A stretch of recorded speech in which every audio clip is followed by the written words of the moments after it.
Today, I'm truly delighted to be joined by Nilesh Inamdar, a senior technical leader at Cisco. With over a decade of impact at the organization and IIIT Bangalore gold medalist. So, Nilesh, thank you so much for being Thank you. here. Thank you. So, let's start from the beginning. Where did you grow up and what kind of childhood shaped you? Yeah, so I'm born and brought up in Dombivli. It's a town in Mumbai. And after that, to do MTech, I came here to IIIT Bangalore. And from there on, I joined Cisco, and that's how the journey went. Growing up, did you imagine yourself become a technologist or did life take you here unexpectedly? So when I was studying in my school, the computers were new thing. So I was always excited about uh, attending the computer labs. So that's where this journey started, and I was uh, inclined towards the uh, how the computer works, and curiosity was there. Seeing computers, playing games on it, and all the things that were new that fascinated me and made more curious towards it. So, when you graduated from IIIT Bangalore, being a gold medalist, what did you believe would guarantee long term success? I have always believed in hard work, discipline, and consistency. So that's what I have been following my entire life. I think there are no shortcuts. You just have to keep on working and be consistent. And what did industry teach you that academia never could? I think it's academics is more of what you learn from books, but what you don't get exposure is to working as a team and talking to people, different kind of challenges which are never there, which are not taught in the books. So unknown challenges come up which you have to face and deal according to the situation. That's what I have learned from the industry. Was there a moment when you realized that technical excellence alone doesn't create influence inside a large organization like Cisco? Yes, many times just technical knowledge is not sufficient. You have to adapt to the situation, and you will have a team to work with. You will have a deadlines which are uh, you know not realistic, and there are multiple factors which come into picture here. So you have to depending upon the situation, you have to take action. So that's what is more important than just having technical knowledge. You have spent over a decade at Cisco, which is rare in today's switching culture. What makes someone stay long in the organization?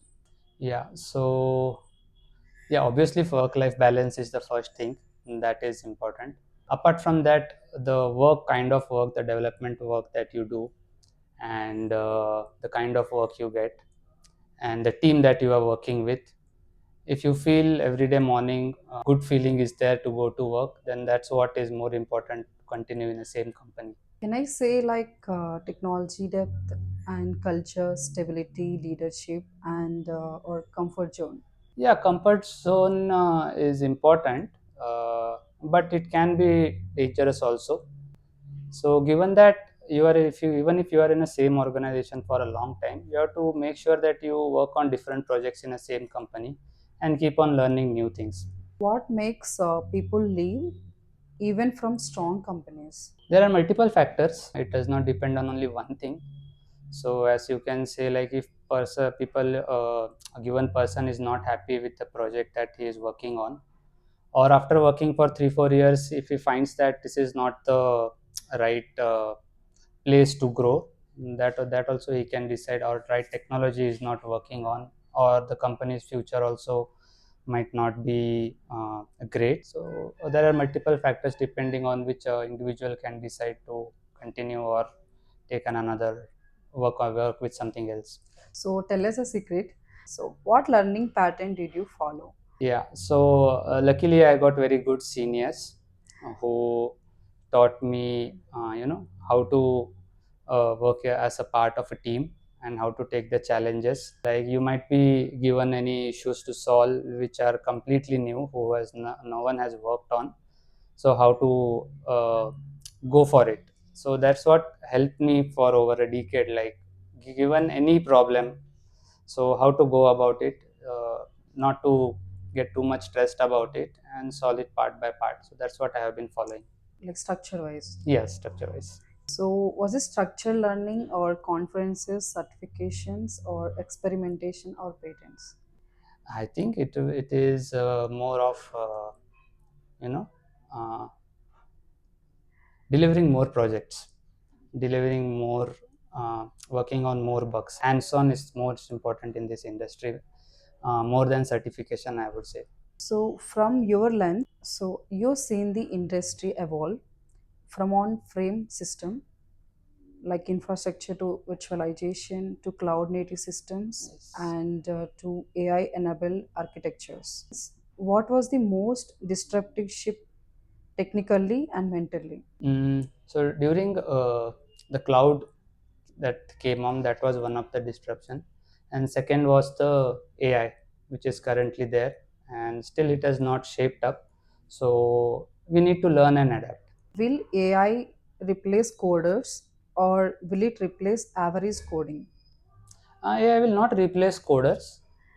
It will only replace the employees which do not adapt to the AI. So if suppose there are two people, one is who is using AI tools and another is sticking to traditional way and not using the AI tools, then definitely the first person is going to replace the second person. What should engineers understand about AI replacing jobs? I think it will create more jobs. It will be just kind of different type of jobs, because this is not the first time the interruption has come. Earlier also there were cloud technologies, automation which had come in, that created new kind of jobs. So just people have to adapt and learn the new things. So I think it will create more new kind of jobs. How did you see code agents evolving in enterprise environment like Cisco? Where does human judgment remain critical? Yeah, so yeah, definitely we are seeing like more and more AI agents are being used, and there are more capable. They have more capabilities of doing a lot of things, but the domain knowledge is more important in the industry like Cisco, where like how the customers are going to use this, and whatever the agents are going to do, right? We need engineers and domain expertise to review them, so that they can be sustained for long term. Let's address the elephant in the room. Today, people are genuinely anxious. AI agents are writing code, copilots are automating workflows, Yes. automation is redefining value. So, did you see AI as a productivity multiplier or a role replacement engine? I think it is not a replacement, but I would say it's more of a co-pilot. Like you will have a co-pilot who can do the work fast, but you have to guide it. It's not going to replace the engineers for sure. What should engineers invest in today that will still matter 20 years from now? I think fundamentals. They should stick to their fundamentals. That is more important. If someone is feeling uncertain about their path, what should they focus on first? Yeah, I think they should focus on like what is going to be there in the industry from 6 months from now, and they should spend, I think, 10 to 20% of their time learning those things. That will definitely help. Technology is accelerating, AI is redefining workflows, automation is redefining value. In this environment, what truly future proofs a career? Is it depth, breadth, system thinking, or domain knowledge, communication, or influence? It's difficult to pinpoint any one thing, but I think the depth in your work domain and communication with the team as well, and with the help of definitely AI agents. So all things combined will drive the future, I think so. You were academically excellent, but industry is a different game.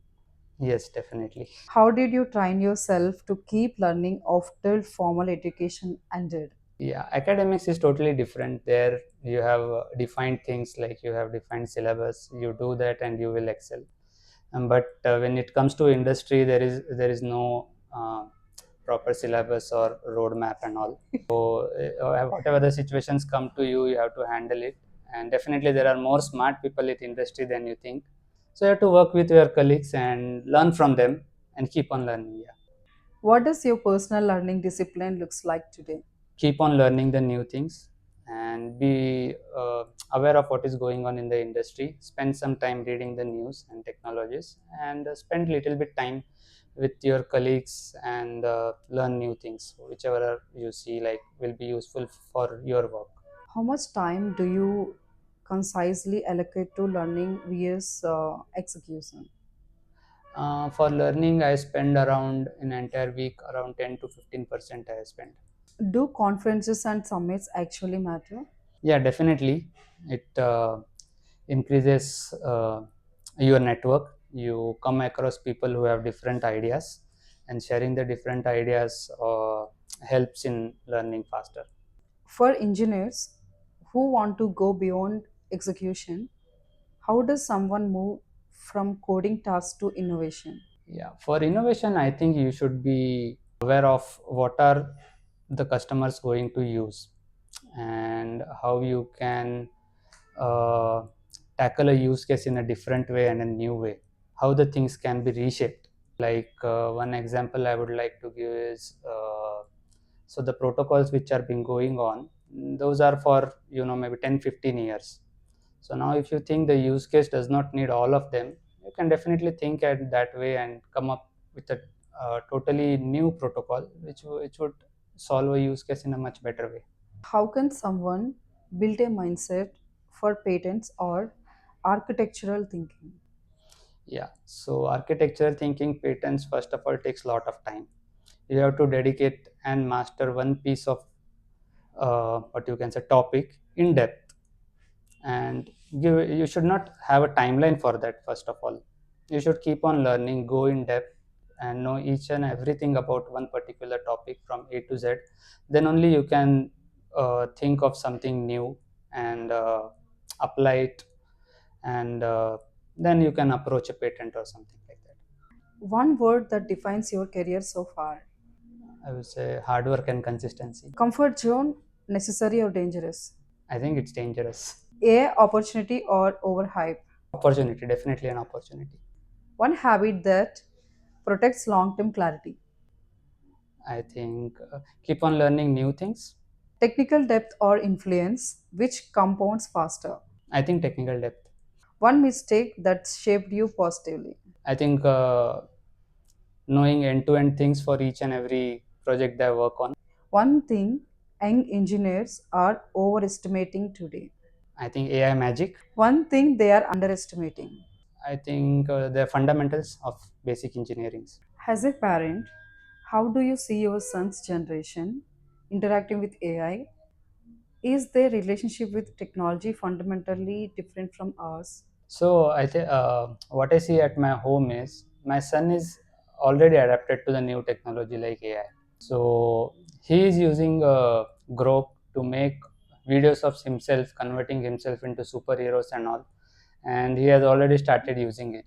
And even my wife, for day-to-day life activities like planning the trips or preparing the diet plan for my son and for us, all of us. So I think they have adapted to AI more smoothly. Even we think like whether we can adapt or not, but they are ahead of us, I think. If not work, Nilesh out of office, what he will do? Yeah, I like to spend time with my family.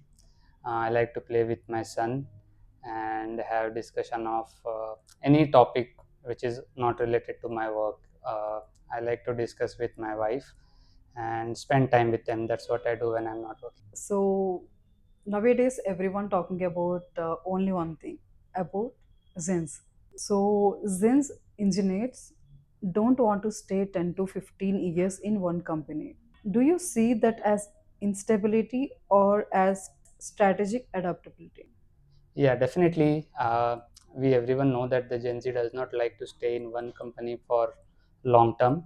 I think it's more of a trend, but I think once they spend around 5 to 6 years, they will know like which path to take, and to grow in one particular organization, they might settle down after spending time in 4 to 5 companies after that. That's what I think.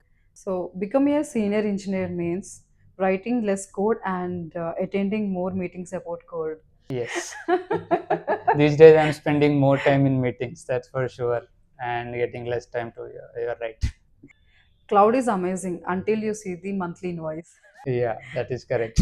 Have you ever thought of starting your own company? So, Yeah, yeah, definitely down the line, I'm going to start my own company. Maybe another, maybe you can say 5 6 years. You can call me again in your podcast. That time I'll talk about definitely, my company. definitely. One word for listener. You should take AI as an opportunity and should not be afraid of it. If someone listening today is afraid that AI will make them irrelevant, what would you tell them? I'll say AI also is not 100% correct. It makes mistake, and AI is not the one who can be held accountable for its mistake. So it's definitely going to be engineers and not AI. I'll tell them, you can think AI as just another technology. Like previously, there new technologies have come. Just consider this as another technology. No need to be afraid of it. Spend more time on it so that you can learn it, adapt it, and use. So don't be afraid of it. It's just going to make you better. Nilesh, thank you for honest and thoughtful conversation. So today wasn't just about growth; it was about clarity, mindset, and long-term thinking in a fast-changing tech world. This is exactly what people, code, and career stands for. Thank you for sharing your journey with us. Thank you.